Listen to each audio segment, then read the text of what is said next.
Hello, everybody, and welcome. This is Lessons for Full Spectrum Humans. This is the Level 1 presentation on harmonics. It's February 22nd.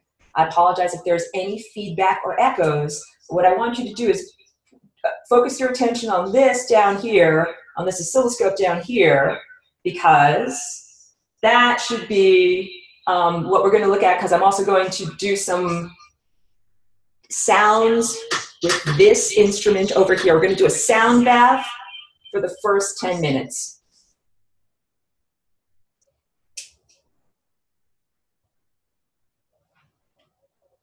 Test, test, test. That's just my regular speaking voice. Okay, so now we're going to do a little bit of this instrument.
Okay, so now I'm going to switch the microphones around again.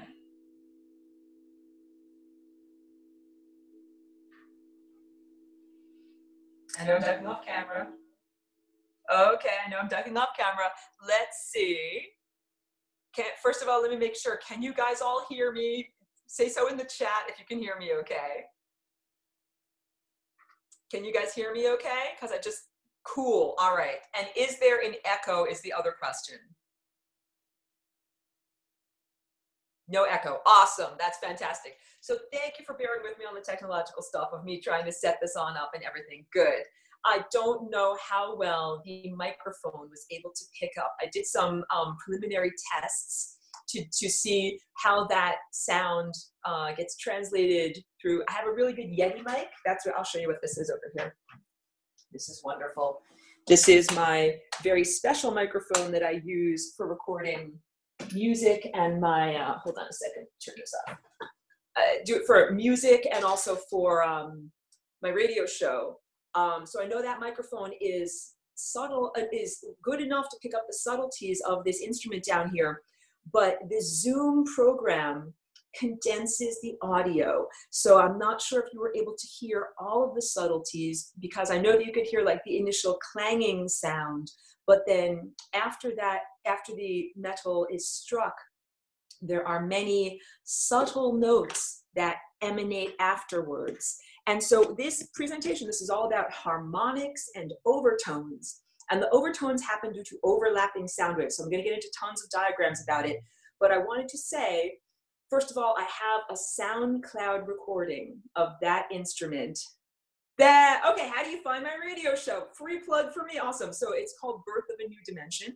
And I have a playlist that is available through my YouTube page, but you can also check it out from the the online radio station that I'm affiliated with. They're called ucy.tv. So they have their own website and they also broadcast everything concurrently on YouTube.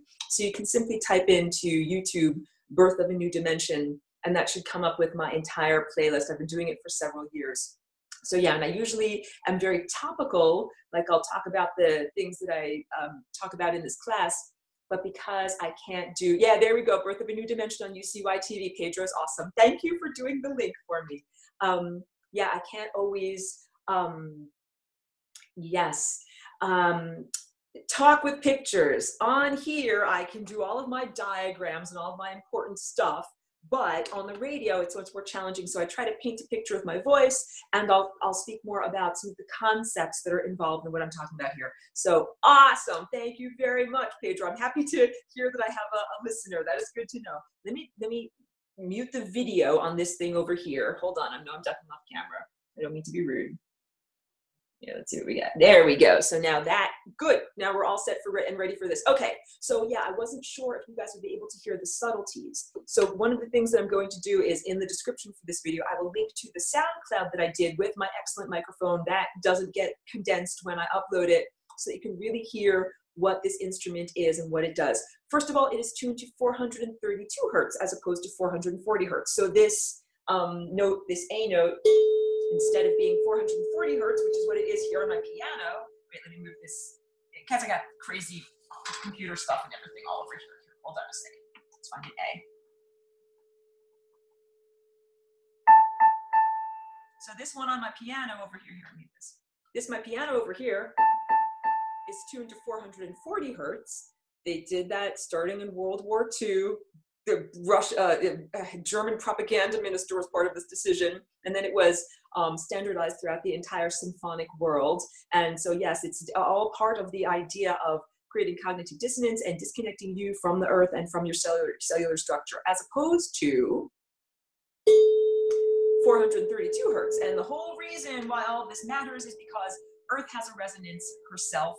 This is the Schumann resonance. This is when you have Earth's surface here where you grow your crops, and here's the soil, and then here's the stratosphere. It is a bouncing back and forth like a resonant tone that is created by energy bouncing back and forth by there. And it's usually about 7.58. It's usually we'll round it up to 8. So our hemispheres of our brain talk to each other by frequencies that bounce back and forth in multiples and divisors of 8. So we're getting into math, but don't be concerned because it's fun math and it's very visual and very sensory. So it's something that I think that everybody can, like, it's not merely an abstraction, something you can grab onto. But anything that is easily divided by 8 does not create this sense of dissonance or disharmony. So let's talk about what is harmonics, and let me get a bunch of pictures, and let me also, here, let me put this I just got to put this down where it's not going to fall or anything like that. Okay, now that that's better situated, picture time. Let's get going. Oh, where did I go? Sorry about that. Sorry about that, guys. You can tell I'm all flustered. I'm trying to find everything here.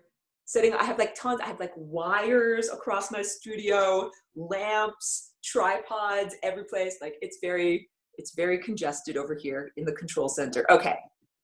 I feel like I'm in like a cockpit of a control center is what I'm trying to say. Okay, so starting off with a few examples of harmonics.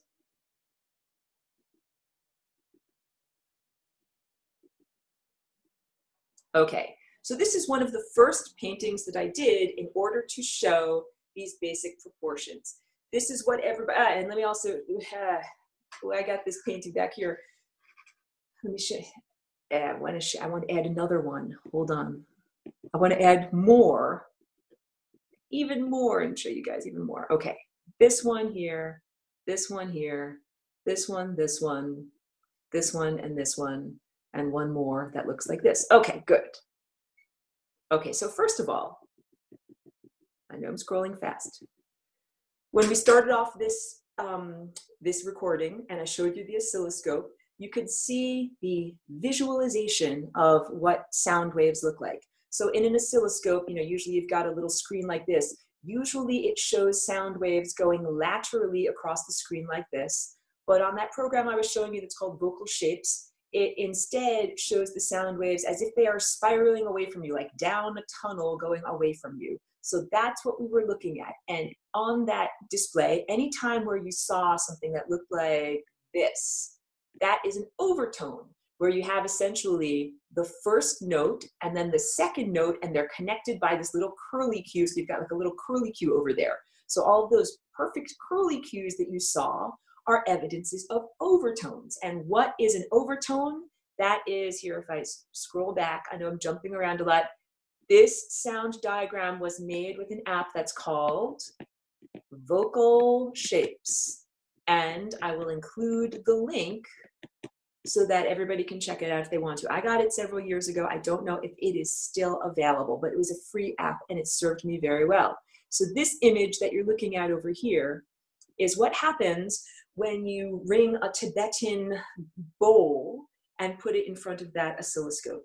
And I hope that you can see all of these, you know, very perfect overlapping waves. That's because it was a really well created, really well constructed Tibetan bowl. When they're made well, some of them are knockoffs and they're cheap and they just create one tone, and one tone just like looks like one circle like that.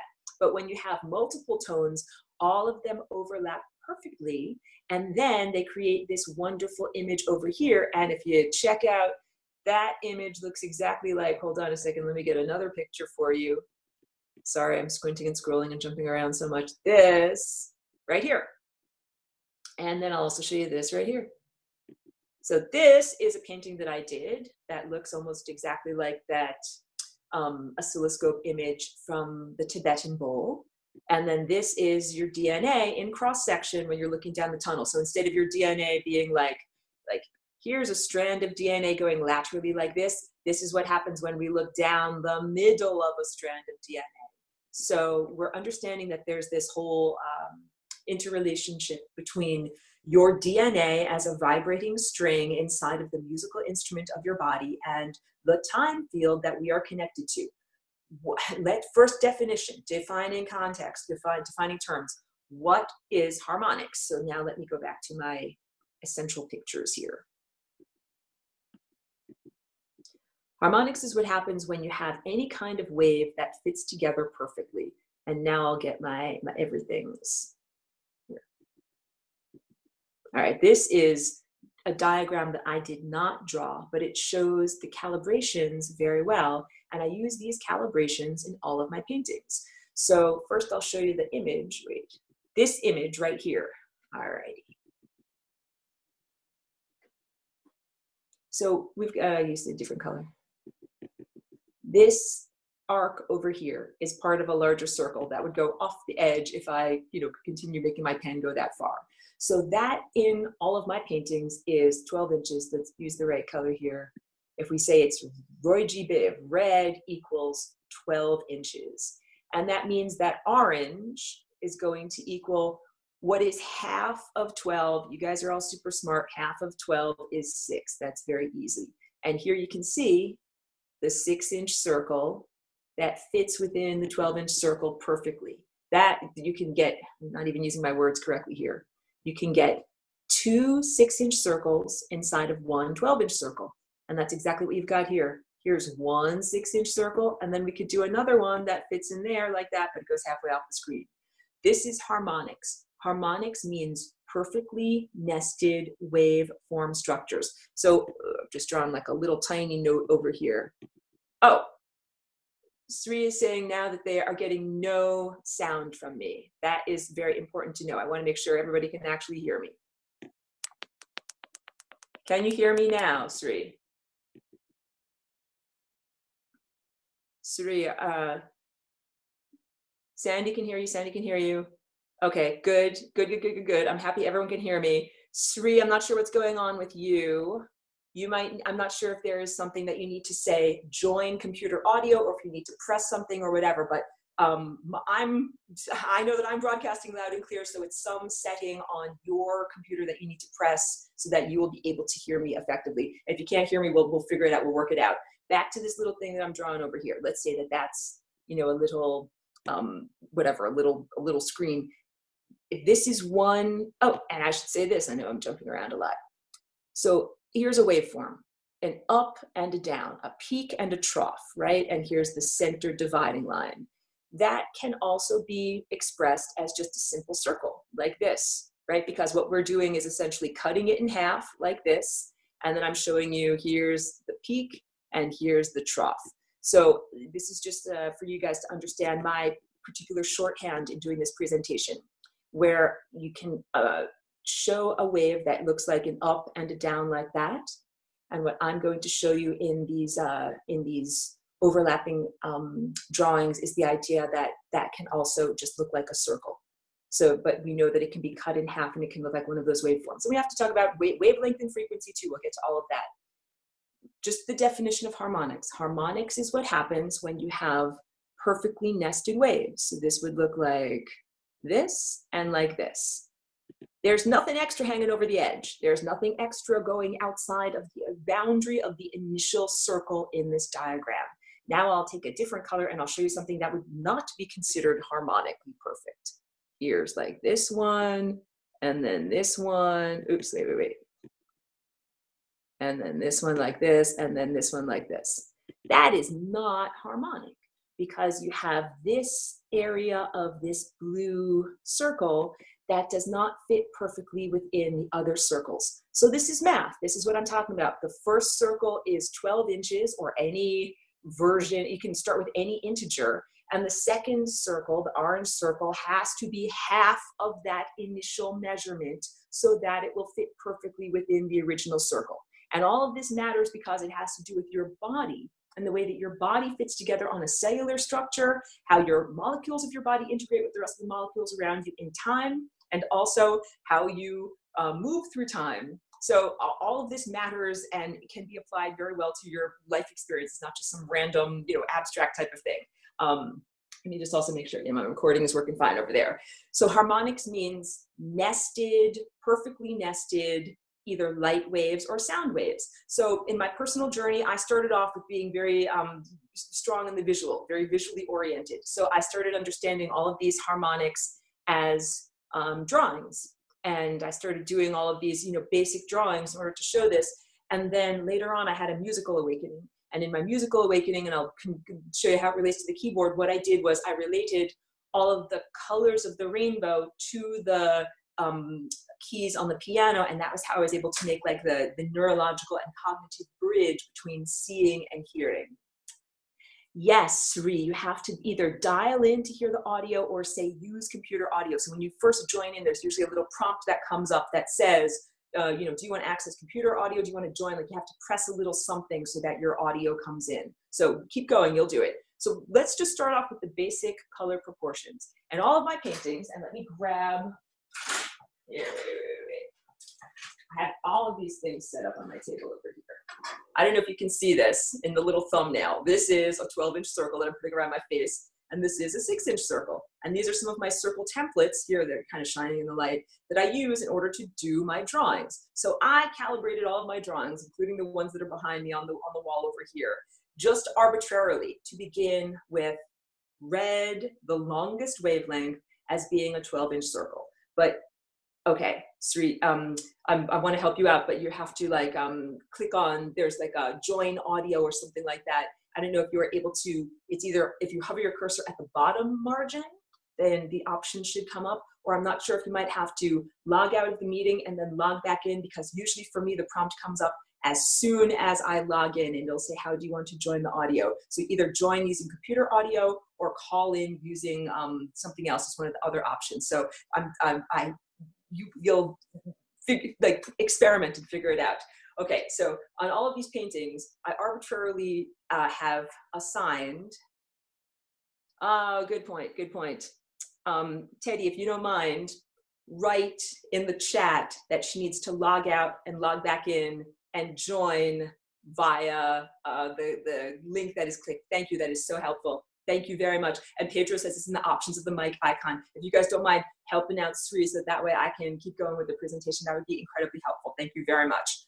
So I could have chosen, instead of a 12-inch circle for the red wavelength, I could have chosen the integer 1. And then, like if I'm writing over here next to red, that blue 1. And then orange would be half of 1. What is that? That's 1/2. Oops, sorry here.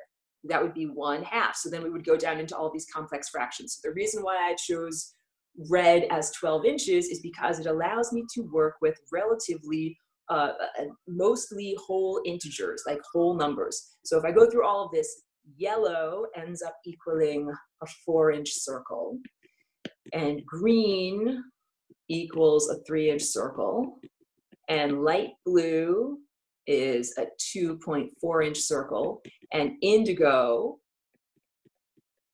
is a 2-inch circle, and violet is a 1.68 or 1.7-inch circle.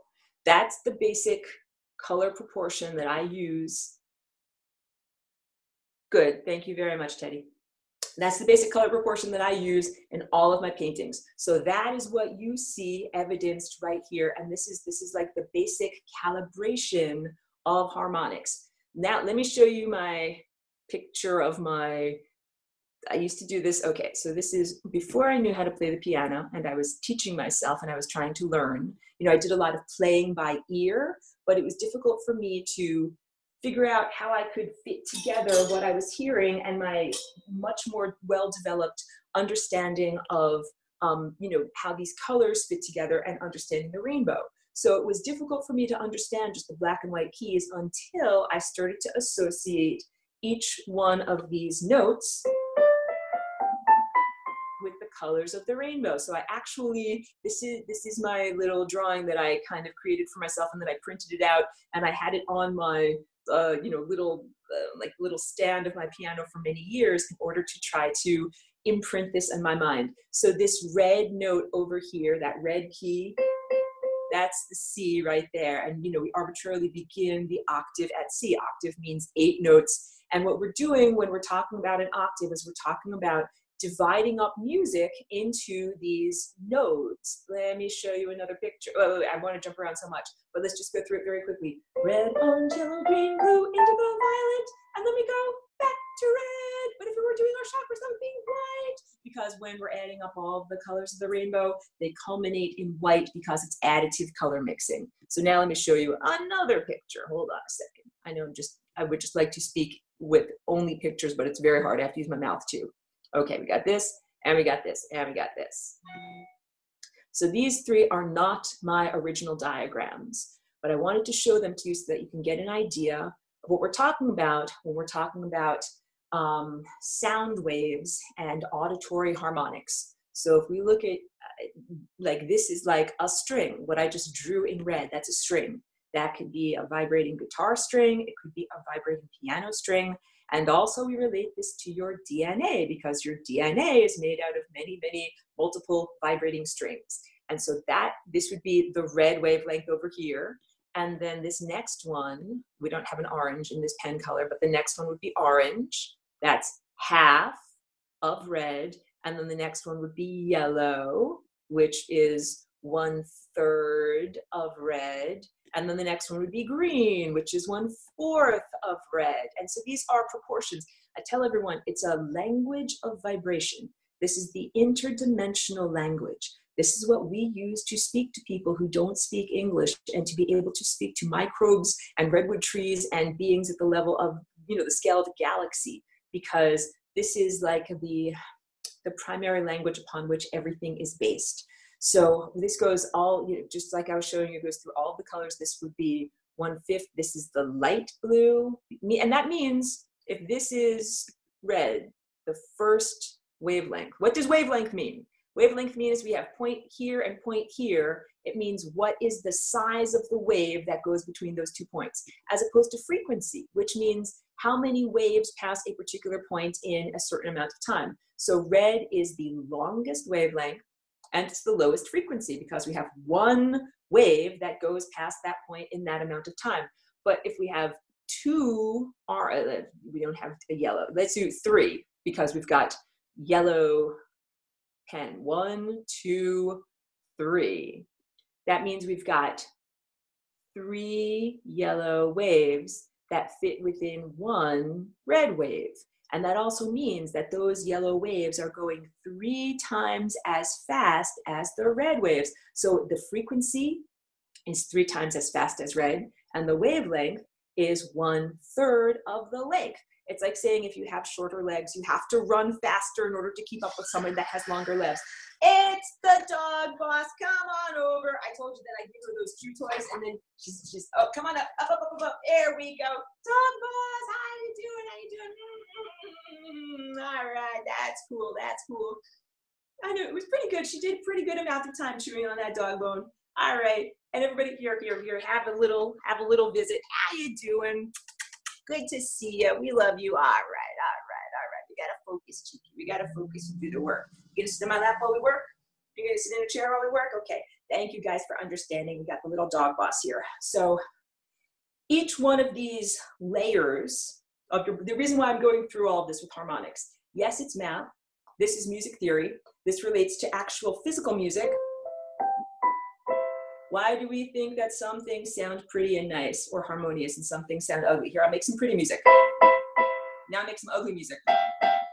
Why is one pretty and one is ugly? And the answer is because one is nested harmonic sound waves, and one is sound waves that are not harmonic. It means there's extra hanging over the edges. It would be like instead of 12 divided by 2 equals 6 with these perfect circles that fit within one another, it might be 5.5 or 6.75. That means there's extra stuff, and that means that your ears feel uncomfortable when you hear those extra stuff, the extra notes. And this is why when we listen to the music where A is tuned to 440 hertz, we feel slightly uncomfortable, even though that's all of Western music since World War II. It was designed to make us feel slightly uncomfortable. Like none of that is by accident.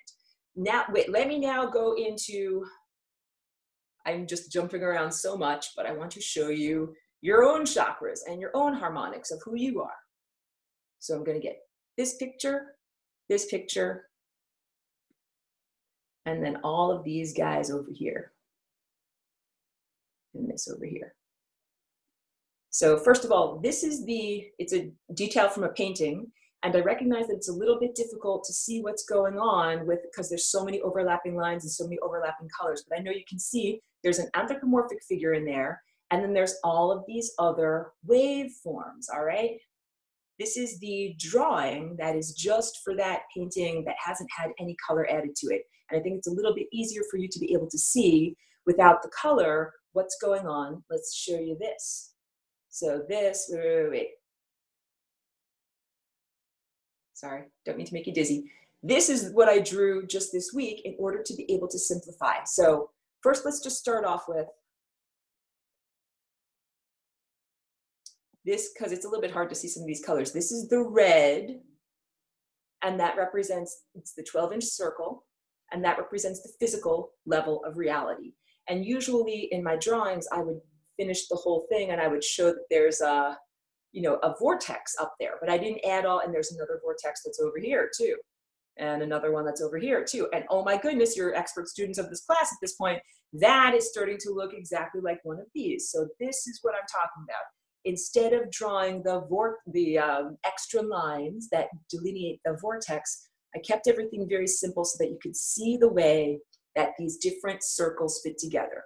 So this is in level 1, a couple of weeks ago, I went through what are the colors of the chakras or energy centers of the body? How do they relate to layers of reality? What does all this mean for you? So starting with red being the physical, orange being the mammalian emotions, yellow being your conscious daily waking intellect, the hacked human operating system, green being the level of unconditional love in the heart, and then up from there, this is the throat chakra, which is turquoise, that's communication, indigo, which is pure insight, and then this crown, which is connection to the divine, and that those higher faculties, this, and this, all sit on top of the level of love in order, like it's like the top of the pyramid, that this creates a foundation, and then you have this, and they are all rotating. This diagram is in order to show you the interrelationship of these different layers of reality. So on the one hand, we've got just the abstract concept of harmonics, where you've got one sound wave or one light wave or one whatever. And then you've got within that different waves that fit perfectly within. But that's just like, okay, it's like saying we have a chord, you know, oh, those notes sound very pretty together. But in this diagram, what we're understanding is that there are different levels of reality that interact with one another and have an impact. So now let me scroll back because I did some simplification drawings. So this is a glass piece that I did that shows how each layer of your being has also 7 sub-layers. It's a 7-layer cake, and each layer of the cake has 7 layers in the cake. So wait. This is what I'm starting off with. Red. So this circle or arc right here represents the red chakra or energy center, which is your physicality, the material world. And you can see, and then this is actually a turquoise color. I don't know if the color came out very perfectly on the photograph. You can see how this turquoise circle nests perfectly within that red circle. See how it fits right in there and right in there in that little cleft with no extra hanging over the edge. That's called harmonics. And so now I'm going to draw in the little vortices, so that would look exact. It's so sloppy, oh my goodness. That looks now just like my little yellow sculpture. Boom, like my little yellow sculpture. So you have basically your throat communication energy center or chakra that is harmonically integrated in this format with your physical chakra, that there is a relationship, an interrelationship between these 2 aspects of self or layers of anatomy. Let's go on to the next one. So this is a little bit more complicated because we have that initial, hold on a second, changing colors, that initial red, which is right there. Then we have on top of there that wonderful turquoise that I just drew, where you can see how that nests together perfectly. And then this goes down here. Someone is calling me, let's turn it off. And then this one right over here, and then, oops, that's really messy. And then this one right over here. But then what we also have is a relationship with green, which is the heart chakra. And so up here, where I'm pointing this green arrow, you can see how those 2 circles nest together perfectly with nothing hanging over the edge. So you've got green that goes around like this, and my pen doesn't work perfectly. That's a really messy circle. And then you've got green that also goes around down here like this, and then this like this, and then this like this. And of course that would look like, I know this is super messy, but this is another, look, you've got these 4 vortices that fit together. Now let me erase all that so that you can see things better. So this is like saying that there is an interrelationship between these 3 layers of your body: your physical body structure, your heart or unconditional love, which is a tone. Where's my musical instrument? Where's my tone? Make a noise. Love is a tone. That's the tone of love. So that's the tone that we make when we are moving through time at exactly one moment per moment, and we're not clinging to the past or anticipating the future, and how that relates to our capacity to communicate. All of these three layers of our being have a relationship in terms of sound and in terms of harmonics and the way that the waves of our being fit together. Harmonics is not just visual, it's not just auditory, it's also about time. This is about how, because your layers of your body are moving at different rates through time. If there are questions, I will get to questions, because I know that I'm like stumbling through this. I don't know if this is all evident and completely clear. Let me go on to the next diagram. So this is orange. We've got over here, this is not technically the orange color. Here, my dog, jump down, there you go. My dog needs to get down. All right.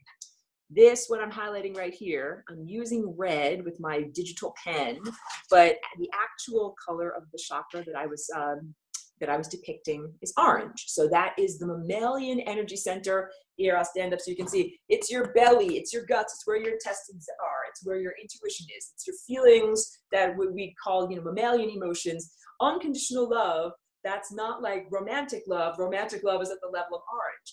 And then this is violet. And I don't know if you can see the color, but I'm using violet for my digital pen.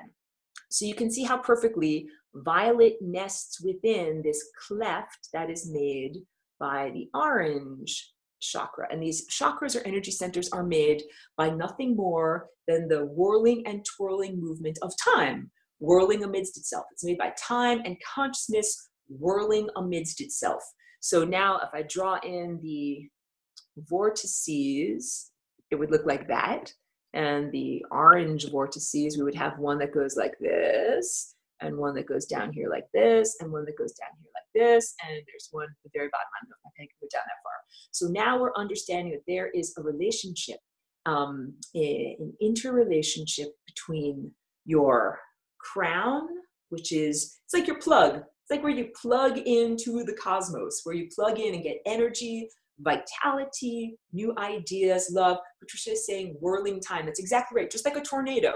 If I'm drawing a tornado here, that tornado is made out of nothing more than the atmosphere whirling amidst itself, or a water spout, or anything like that.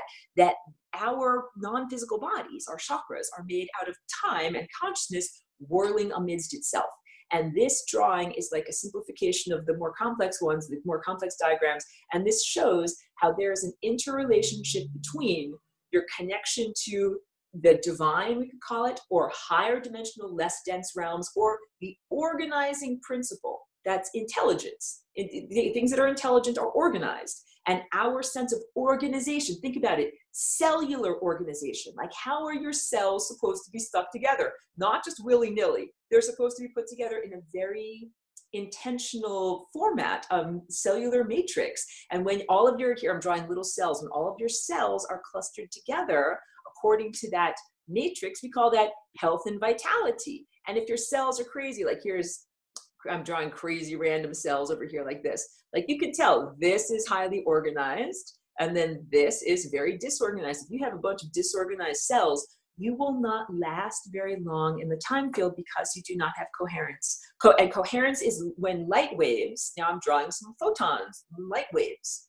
Coherence is when all of the light waves match, all of the peaks and all of the troughs fit together. That's a laser beam. What I just drew is a laser beam, as opposed to here's regular light. There's some going that way, there's some going that way, there's some going that way. That's regular light, and regular light disperses. Like, if any of you have ever used a flashlight, you've shown it forward, onto the pathway at night, onto the sidewalk, and it went a few feet in front of you. It didn't continue going endlessly in a straight line. Like I said, that's what a laser beam would do.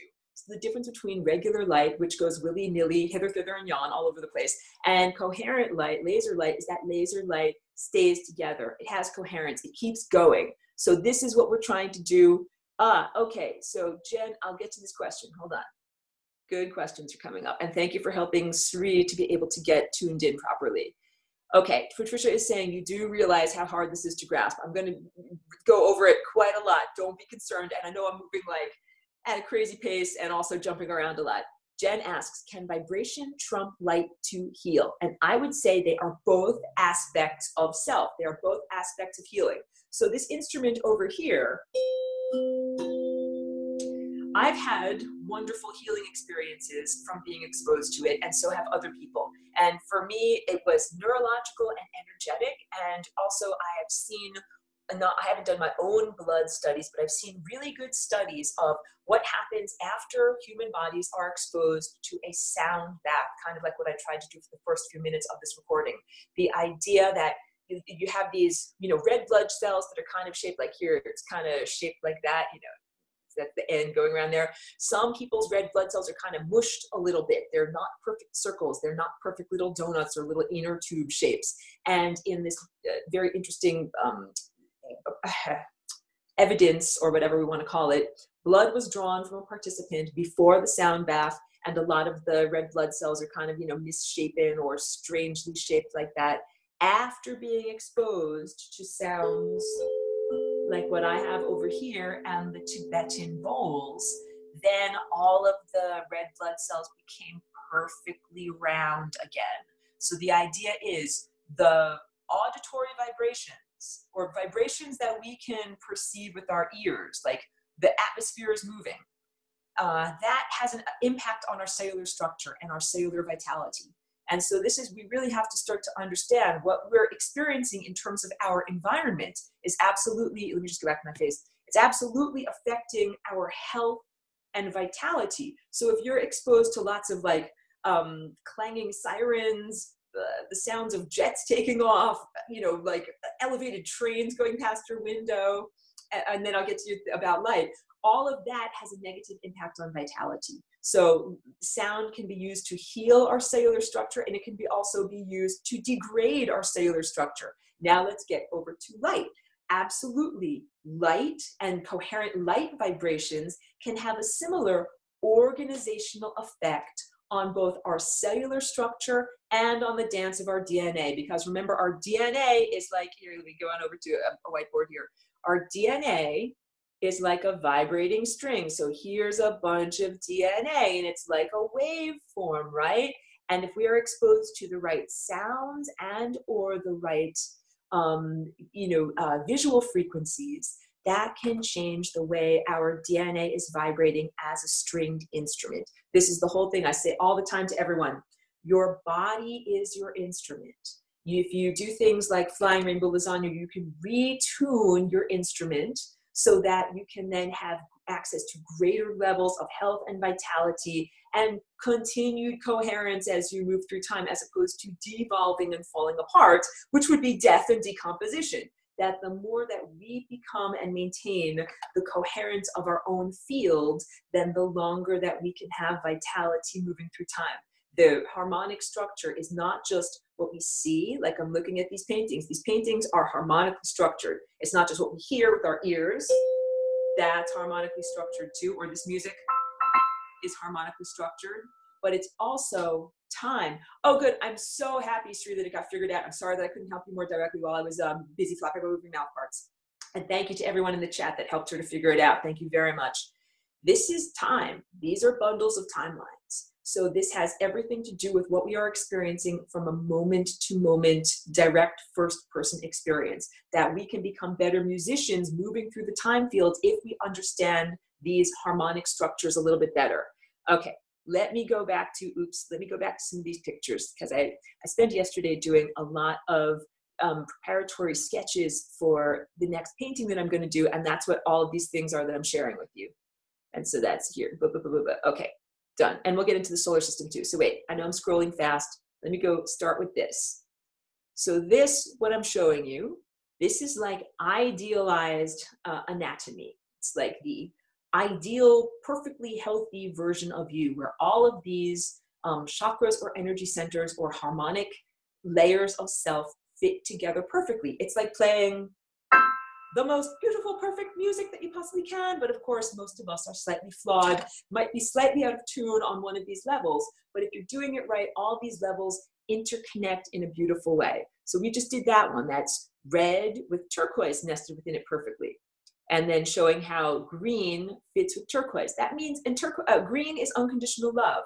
That means your ability to meditate and maintain inner silence. That's what green is. It's unconditional love. It's a tone that you make when you're silent inside. That tone facilitates being able to communicate on a telepathic, non-physical level, and that tone also relates to the health and vitality and functioning of your physical matter in space. If there's one takeaway that you can get from this presentation, it's that these harmonics or vibrations organize molecular structure in space, and that's cymatics. Let's write the word cymatics for everyone.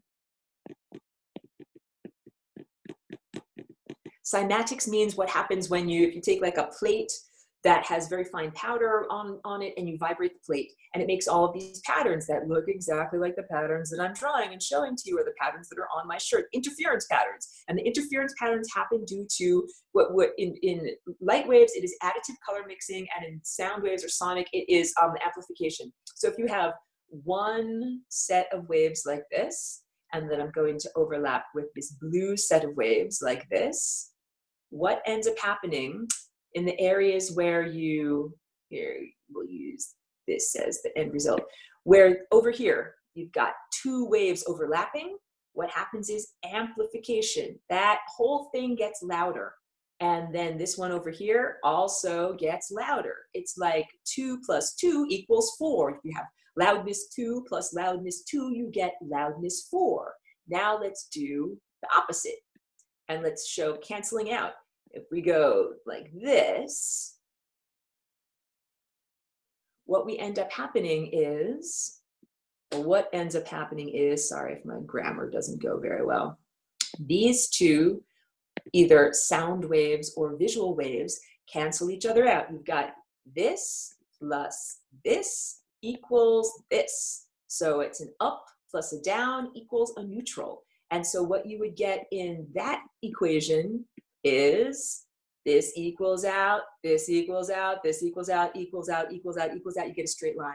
So depending upon how waves are arranged, you either can have them adding up or amplifying, getting louder, or canceling out, neutralizing one another. And this has everything to do with our experience of moving through the time field.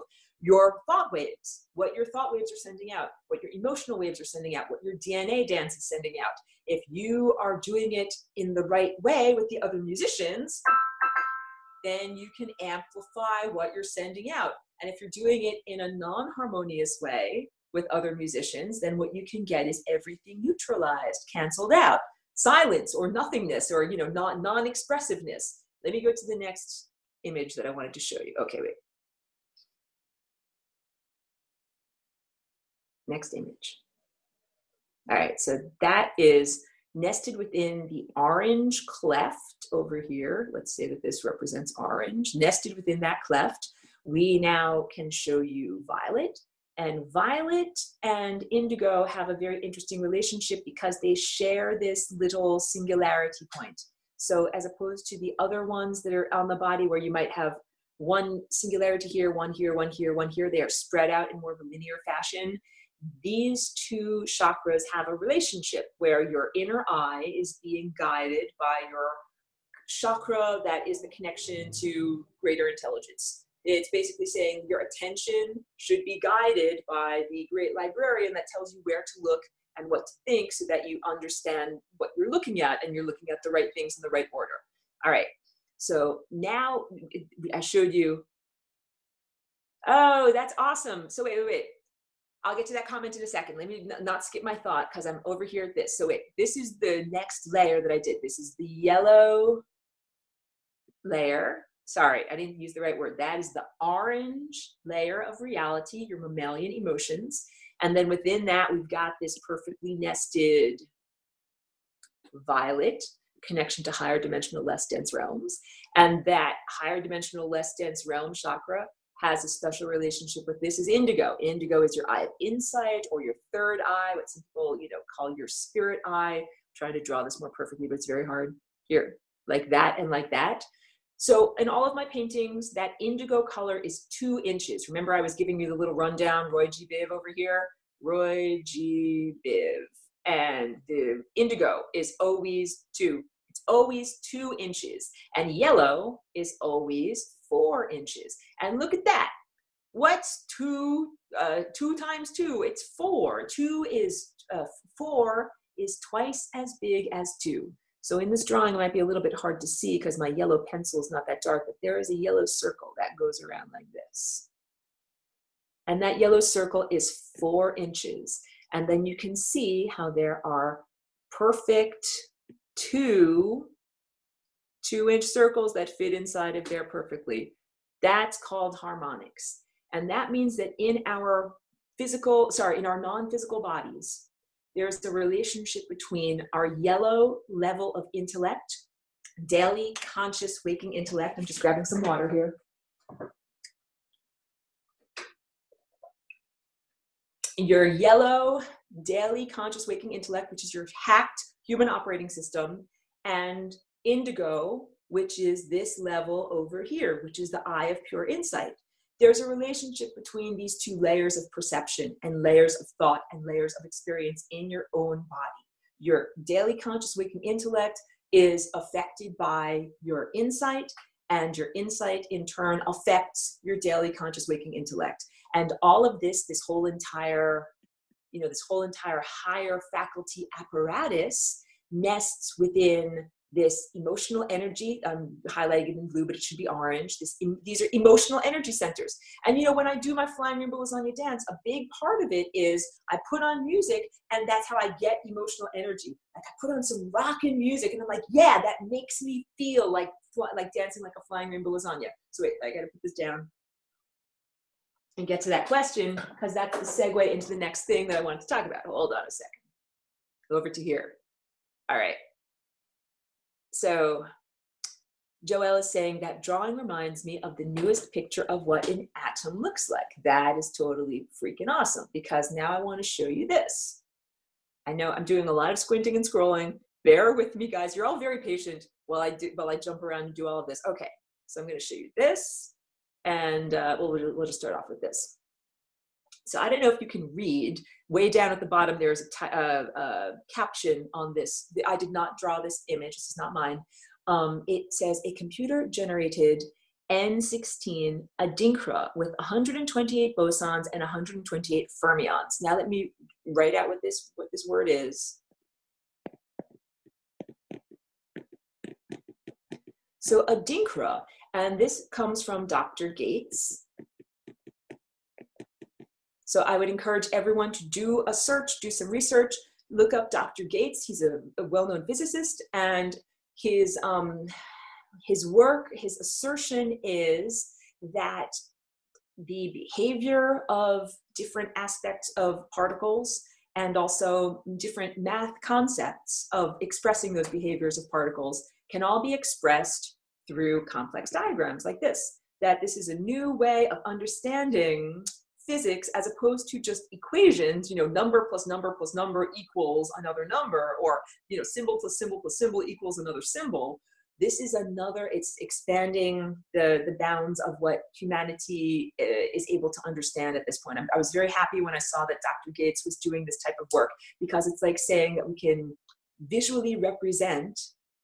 Sri is saying it looks like a painting. It absolutely looks like a painting. This is why I'm very interested in this, because I'm doing all these paintings like what you see behind me. This is my version of representing higher dimensional physics. And I made a very clear choice when I came here as a walk-in, or, as a star person in 2001. I kind of looked around at the different ways that the society is structured and the way that communication happens, or the way that information is shared. And I started to understand, for me to share the information that I have about the Flying Rainbow Lasagna in the scientific community, that I would face a lot of resistance and lack of acceptance, and that it would be much more direct and easy if I became an artist, that I could more easily and without having to ask anybody's permission, no one has to peer review my paintings, that I could express all of this truth through artwork, as opposed to through white papers that have to undergo some kind of peer review or acceptance by the overarching scientific community. So I was very pleased when I saw an established physicist beginning to express these concepts of, this is a way of showing. I know, right? It would be pretty funny. Am I allowed, peer reviewing my paintings, am I allowed to make this purple? Am I allowed to make this circle? Am I allowed to make this shape? like that's not the way that I do it. So, you know, clearly it's necessary for me to have my own freedom and self-determination. But the whole point being, yeah, oh, that's interesting. Sri is relating what I paint to her own or their own personal experience taking LSD. I'm just putting on a little sweater here. As the sun goes down, it gets a little chilly. So yes, you know, something I have to protect my brain because I'm dealing with seizures and other neurological challenges. So I cannot take hallucinogens and other things like that. However, many people have come into my studio and they're like, hey, when I look at your paintings, it looks exactly like what I saw on ayahuasca or exactly what I saw on magic mushrooms. And it's like, because yes, ayahuasca and magic mushrooms, that's like getting in your car and driving to the place that I visit on a regular basis. So yeah, this is a landscape of time, and there's a whole reason, like none of this is arbitrary. This is all a language. I say that over and over. This is a interdimensional or higher dimensional language of vibration, and it's made out of color, shape, movement, form, texture, and tone. Patricia asks, can we do that without psychotropics? My answer is yes. It's actually your birthright. It's actually like psychotropics. I look at them like training wheels, not to be offensive to anyone, but yes, Teddy's saying nonverbal language. That's exactly right. The psychotropics, you know, entheogens, these different hallucinogens that people take, all that does is unlock the innate inner capacities that we all have. And my challenge with taking those substances, or my caveat, is the idea that a lot of people do it in an unprotected way. And it's like the training wheels allow people to reach higher levels of perception than they would naturally have access to. So it's like, let's say your reading comprehension level is, you know, second grade, but you take an augmentation molecule that allows you to read stuff that's at the sixth grade reading level. And maybe a lot of it is a little bit beyond your levels of comprehension or beyond what you can comfortably understand and integrate. And you use those augmentation to get access to that information without it necessarily being what you need at that time. That's that whole idea that your crown energy center, higher dimensional, less dense realms is supposed to direct what you're looking at and what you're learning about and not what you're thinking, but what you're able to perceive and look at. You're supposed to read at your level of comprehension. The librarian is supposed to give you the right reading materials for your level of comprehension. And this is how we can understand how many people begin to have an awakening. And sometimes it might happen through, you know, taking some molecule, through taking some substance, or through whatever difficulties like fasting or going to a sweat lodge or whatever, you know, difficulties of the body. And then they see something that then tells them like, oh, you're Christ. And the truth is you are Christ. Or, oh, you're God. You are God. But if you read that information out of order and you don't have the proper context, then you're like, I'm Christ, I'm God. And you start to make all of these false assertions or false presumptions without reading the second part of that paragraph that says, and so is everyone else. And so are all the other molecules and bits of consciousness that are floating around out there, that it's all Christ and it's all divine. Okay, let me get to all these questions and then we'll go on to level 2. Okay. So wait. First of all, Patricia is saying, I'm decalcifying my pineal gland. Is that a real thing? The answer is yes, it is a real thing. So there are many environmental contaminants, such as fluoride, the horrible chemical byproduct that is placed intentionally into many of our water supply systems in order to reduce insight. It's all about enslaving humanity and taking away your inner perception, because if you had your inner perception, it's like if you could see clearly, you could easily see the way that humanity is being enslaved. You wouldn't be enslaved. You wouldn't be fooled. You'd be like, I'm not going to buy that, pile of crap. That's a pile of crap. I'm not going to believe in that. But when humanity is polluted, it's like if your eyes are not clear, then you cannot see what lies are being presented to you. And this is essentially the human condition. And it's not, so there are many things that affect both the pineal gland, the gland that emanates the inner eye, and the inner eye or the perception itself. So fluoride is one of those. Many pharmaceutical drugs affect the proper healthy functioning of pineal gland and inner perception. And so do many frequencies. So we've got pharmaceuticals, vaccinations that are dumbing that down. There's just a brief apocryphal story from Credo Mutwa, who is a shaman who lives in like rural Africa. He's very, very old. And he can remember before the smallpox vaccination campaigns that started like in like the 1960s in Africa.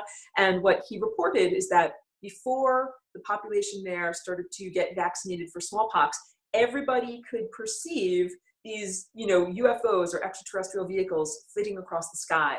And when people started, their village started to get vaccinated for smallpox, that the people who got vaccinated couldn't see that anymore. And this was a loss of their spirit vision or a distortion of their spirit eye. So that's just one example. It's vaccinations, fluoride, pharmaceuticals, and also the freaking cell phone towers, the Wi-Fi, all of those uncontrolled electromagnetic fields, that because this is a field, all of this harmonics that I'm showing you about, music that makes a field. Oh, good, you're taking powdered shungite. This music over here makes a field. So you know something, I don't know if you're getting it, but I make my studio like a nourishing environment. I have all of these calibrated paintings. I play all this harmonically integrated music. I do everything I possibly can do to expose myself to the right calibrations. So Patricia, I'm sorry if I'm not getting it right. Who said that? Yeah, Patricia just said, I'm also taking powdered shungite. That is one of my best solutions, because I have been targeted a lot and got a lot of, you know, attacks from things like smart meters and cell phones and all of that. So what I start first, I'm ducking off camera, I know, very rude. What I started doing at first was just wearing shungite, like that's what my little bracelet is over here, and I had a necklace too, because I felt it was affecting my neck and my throat and my ability to communicate a lot. And I started drinking water-soluble shungite, so I put chunks of it into my water jug, and also I got this cup, and I drink out of this cup. It's water soluble, and that makes it go to certain areas of your body. However, the cell membrane is hydrophobic. It's afraid of water. It's a fatty substance that doesn't like water. So when you drink something that is water soluble, it doesn't necessarily enter into the cells to their membranes, because their membranes are fatty. So in order to make the shungite molecules, that the parts of them that are relevant are the carbon-60 shape, which is also known as fullerenes after Buckminster Fuller. It's a complex shape of carbon molecule that acts as a super antioxidant and also helps to defer, deter, and mitigate those harmful EMF signals.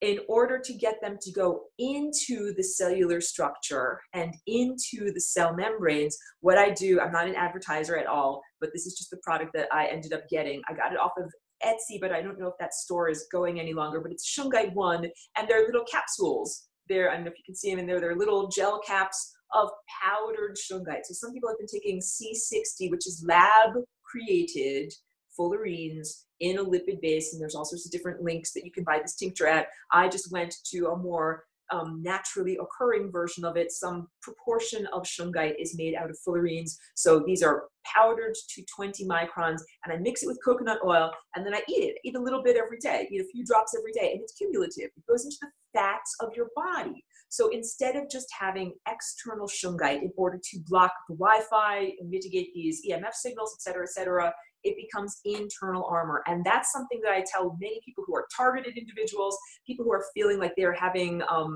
unwanted, electromagnetic interference in their body. Eat shungite.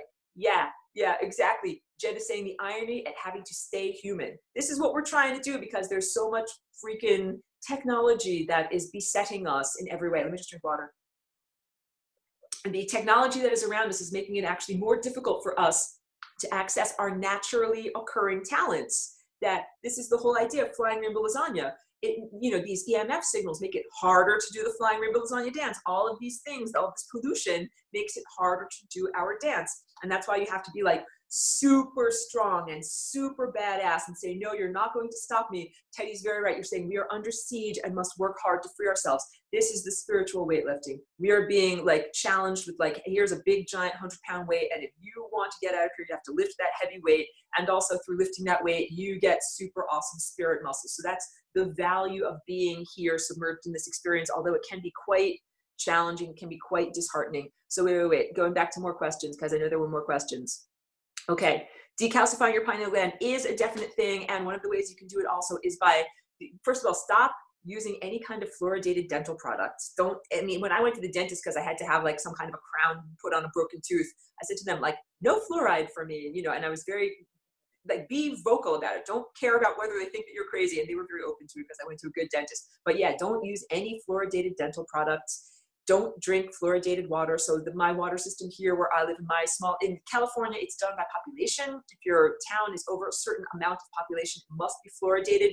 I would not move to certain places because I knew the water would be fluoridated. And when you shower in that water, it comes in through your skin. So you'd have to have a whole house filter or something like that. So here I'm not fluoridated, but I do drink distilled water with shungite added to it, and I take calcium supplements because there's no calcium in the actual water. So yes, decalcifying your pineal gland is a real thing, and it's a very effective thing to do. So Pedro asked an excellent question. Is this form of communication based on circles only? That's an awesome question, because almost all of my paintings, if you look at all of these, there's no straight lines. If you looked in my entire studio, if you came on a studio visit, it would be hard for you to find one painting that has any straight lines in it. And the reason for that is, you know how I was showing you visual math? If we say this plus this equals this, we've got an up, like a up half circle, and a down half circle equals a neutral line. That's how all of these shapes are made. All of these, like a triangle is made out of the overlapping shapes of here's one shape, here's another shape, and here's another shape. All of these, like soap bubbles, if you've ever seen these amazing things that some of these trick soap bubble blowers do, they'll put together a various nesting of different soap bubbles, and if you do it just right, you can make it have a square or a cube in the middle. And all of that is because this is like this plus this, and then I'll use blue as the equation, equates out to this. So you end up having this flat line in here. So any kind of stellated shape here, I'm just trying to draw something like anything that looks like a triangle, a square, anything that has straight lines, it's all made out of overlapping circles. But those circles have been reduced down into their straight lines. So that's how we can understand. But I see it all as circles. It's all primary. And that's what all these harmonics are shaped like waves. The waves that flow like this and the waves flow just exactly like circles. Okay, so wait. I'm missing comments here. Joelle asks, do the nested waves, circles breathe in and out? That was my experience, just maybe my perspective filter. I would say that breathing in and out is one way of describing it. I would say that they oscillate, that they can expand and contract, and that's part of the behavior that we experience, and it also happens on a time level and on a genetic level. Patricia says, I feel we are supposed to integrate and embody through grounded measures, because when one comes down from their artificial seeing, they don't see that anymore. That is the whole point. If people take some artificial augmentation that allows them to see more than they would see ordinarily, then they return to their ordinary level of vision. They have to integrate everything that they've seen, everything that they've perceived. So you might see something about a person. You might see like, oh, that guy over there is evil. And then you come back into your regular state of mind, and you have to integrate what you perceived about them into your personal relationship and how you're going to act with them. And if you have perceived above your reading level, it might be difficult. You might not have the emotional fortitude to be able to integrate and act correctly based upon what you have seen. So this is why in most of the ancient schools of teaching, most ancient esoteric schools, you didn't use a bunch of entheogens or molecules or whatever. It was all done on personal cultivation, which is just like saying if you want to run a marathon, you got to do the exercise. You got to run 2 miles and 5 miles and 10 miles and then eventually run 26 miles. So and I'm not bragging here, but that's the way I do my life. I don't use LSD in order to be able to make all these paintings. I see all of this as my inner vision that I've cultivated, and I've cultivated it through many, many years of doing the exercise, so that's why I can see it. And then when I see something, I need to integrate it with my understanding of the world. When I see something new, I'm like, okay, I'm going to have to figure out how that new melodic structure fits in with all the other music that I've already been perceiving. So that's part of like the emotional maturity and emotional fortitude, because some people start to see stuff about the demons on the interstices and how our society is run and who's really affecting your DNA. And sometimes people do not have the emotional wherewithal to deal with it. they freak out is the simple way of putting it. And that's why I'm very careful about the way that I've presented this information. My intention is not to merely debalance people, like to send them off kilter, make them fly off the handle, make them claw at their face because they've got demons inside of them. That's not what I'm trying to do. But the truth is, you do have demons in your DNA, and that we're trying to fly rainbow lasagna in order to get them, out of there. All right. So wait. Teddy is saying, as in the compromised definition of Christ or God. That's a really good insight, because this level of our perception and our body and our experience, this is the level of Christ consciousness, and we're all part of it. Like, it's not that it's just one bearded man that at one point achieved enlightenment and then, got to tell everyone else, like, y'all get it secondhand. Each one of us is supposed to be Christ, using this eye and perceiving that level of reality. But what we have on this planet is a diseased or off-kilter Christ chakra. And that's also why when a lot of people have an artificial awakening, they're like, I am Christ. And to them, that means you get to be crucified. That means you get to suffer nobly and then die. It's like that. Or you get to be poor and not have anything and then suffer nobly and die. It's like, that is not what Christ is all about. So people have, from the story of the Roman Jesus, people have a very distorted idea of what Christ is, their connection to Christ, what is necessary to achieve those levels of consciousness, and all of it is quite distorted. And I don't mean to poop all over anybody's religion, because you can see I wear a cross that is significant of my connection to Christ consciousness, not any dogma of the Christian church. So I'm not making fun of anybody, but there's a lot of distortion in the Christian church. There's something very, very beautiful that then has many layers of distortion added on top of it, to the point where it's like, you shouldn't even eat that food because there's turds mixed in with all the good food. So just be really cautious about that. So, okay. Joelle is saying, I feel clogged energy in my throat and heart all the time. So what this might mean is that your chakras or energy centers are at perturbations. They're at angles instead of being nice and straight and the energy flowing in the way that it's supposed to. All right.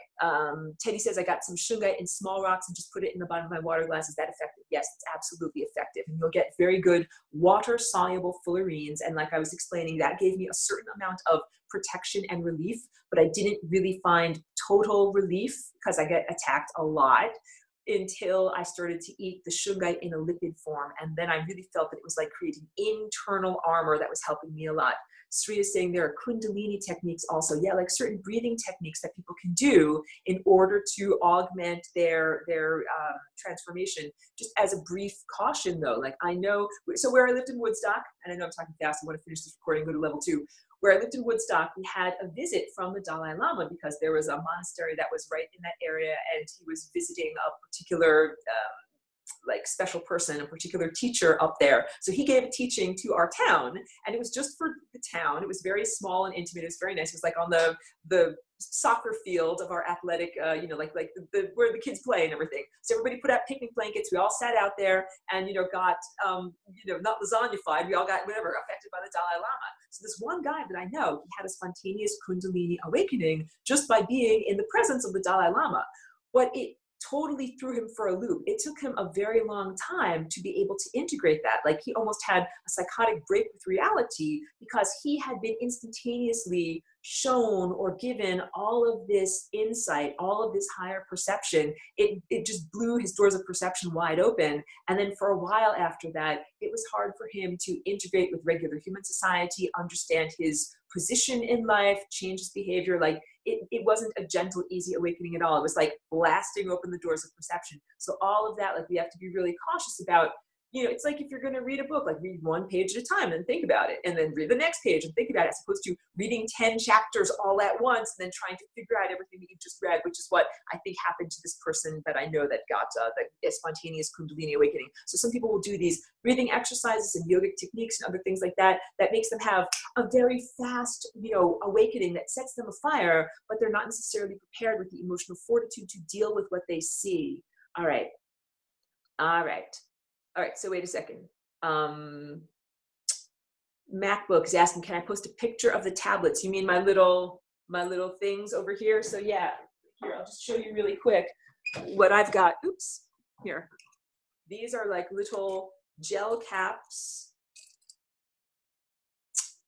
Can you see that? They're little gel caps and they have powder inside of them. And so what I do is I break open the gel cap and mix this powder in with some melted coconut oil. And then I put it into a clean jar that has like a little eyedropper, and I take a few drops a day. And so the caution or the warning or whatever is, if you feel any kind of tummy troubles, like stop or take a few days off or whatever. I haven't had any problems with tummy troubles. And I give a few tiny drops a day to my dog boss. And that way dogs are affected by all the freaking EMFs and chemtrails, and they get vaccinated too. Like, she came to me through a shelter, so I know she had to have all sorts of vaccinations. She's got a microchip in her and all this stuff. Like, I wouldn't have done that to her, but you know, that's how she came to me. I give her the shungite so that it protects her too. So you can give it to your pets, and you can give your pets shungite water. And you can also give your plants, if you grow a garden, water your plants with shungite water. It's as simple as taking chunks of raw shungite and putting it in the water jug or in, you know, whatever you're in. You can also do things for your whole entire house, like putting shungite on the pipes, externally on the pipes that are the water intake for your house. I haven't done that because I'm not like a homeowner, I'm just a renter. But for people that are more invested in their space, you can do a whole setup like that that helps and affects your entire water system of your whole house. All right. Pedro says, I'm going to build a Faraday cage around my bed. I think in a lot of ways that would be very helpful, because we are submerged in so many harmful frequencies. So I think that can be very helpful. Patricia is also saying eliminate chlorine too. Chlorine's a big part. We drink largely contaminated water when you drink the water out of the faucet. So yeah, be very careful about the water that you drink. And from drinking the distilled water with the shungite in it, I definitely noticed a change in my eye color, which used to be mostly brown with a little bit of green, and then changed to be mostly green with a little bit of brown. And that was really interesting, because I didn't really notice it until someone else told me, like from looking at one of my videos, and I'm like, well, I guess I do have green eyes. Like, that was news to me. I didn't really recognize that, because it changes the mineral balance and removes impurities from your body. So it's very, very interesting. Rachel is saying it's the same with the Taoist inner alchemy meditations, all spheres. Okay, and Rachel's also saying, Aurora, much of your imagery reminds me of the inner alchemy of Qigong that she's been studying for 3+ years. It's amazingly similar. Yes, yes, yes. So I have not explored Qigong. I do my own flying rainbow lasagna dance. It's very, you know, active and whatever. However, I recognize and respect that that's an ancient form of this self-cultivation, and it's also very gentle. Like, the whole idea with Qigong is that you're working gently with your body. It's not like blasting the doors of perception off their hinges and, you know, slowly accreting or accumulating energy and vitality and light. That's what we're trying to do on this journey. The more that we gather together like a magnet, energy and vitality and, you know, consciousness. That's what we get from our foods, what we get from the sun, what we get from doing these consciousness cultivation exercises. Eventually, you know, something you don't need to take LSD or mushrooms or anything like that. All of that can take a lot out of the body. It can be very it takes a lot of, you kind of have to recover afterwards, because it takes so much out of the physical cellular body. It's like running a marathon. It's very difficult. So it's not practical to do it every day or to do it all the time. It takes a lot out of the body, which then has to be replenished or, you know, kind of fixed up. There are other ways to cultivate consciousness, cultivate vitality, and get that connection to higher dimensional, less dense realms going that's much more gentle and loving and accommodating. So I would recommend that people try to do stuff like that. All right. And this is really good. So wait, Patricia is saying so many people are taking ayahuasca, DMT, and they're not disciplined in their life. That is totally truthful. Let me say this mini rant, that people who have their lives totally screwed up and then they think, oh, they're just going to do a ceremony with some visiting shaman and drink some ayahuasca goo and then everything is going to be perfect. That is not what happens. Like, if you've got problems with, like, you know, your ex-wives and your alimony payments and your job and your car payments, and you think like, oh, I'm just going to take this ayahuasca elixir and everything is going to be perfect. Like, that's not what's going to happen. You got to get your shit together. You got to get everything together on a foundation level, and then being able to take that molecule that opens you up to higher perception. I need to finish this up and then go on to level 2. Okay. Jen says this, and I love this. It's all about what you want to bake in the oven of your mind. Thank you so much for that, because all of this, you know, I have this video that's called Reality Creation, and I use the analogy of cookies. Like, you're making raw dough out of your imagination and then putting it through an oven, and it gets baked into cookies, and each cookie is a moment. That is what this is all about. Cultivating your mind and your perception and your creative potential, and then creating the reality that you wish to create. So, okay. Yeah, Patricia's saying she wants to bake some garlic naan. That sounds delicious. You know, we all want to bake personal health, personal vitality. You don't want to bake like that you will be sick and die. And I want to bake personal health for everyone. I want to make sure that babies are born without brain cancer. I want to make sure that everybody gets good nutrition. Like my loaf of bread is not just for me to eat for my convenience. My loaf of bread is the bread for the entire world. And I want everybody to be thinking along those lines. So let me just finish the recording for this for right now and then move on to level 2 because my upload time is going to be a long time. So thank you to everyone for all of your wonderful comments, and thank you to everyone who's tuned in and watched this, and definitely become a formally enrolled student because I think that you'll benefit a lot from checking out the recorded lessons. So thank you. It's the end of level 1. Ducking off camera over here. Okay. All right.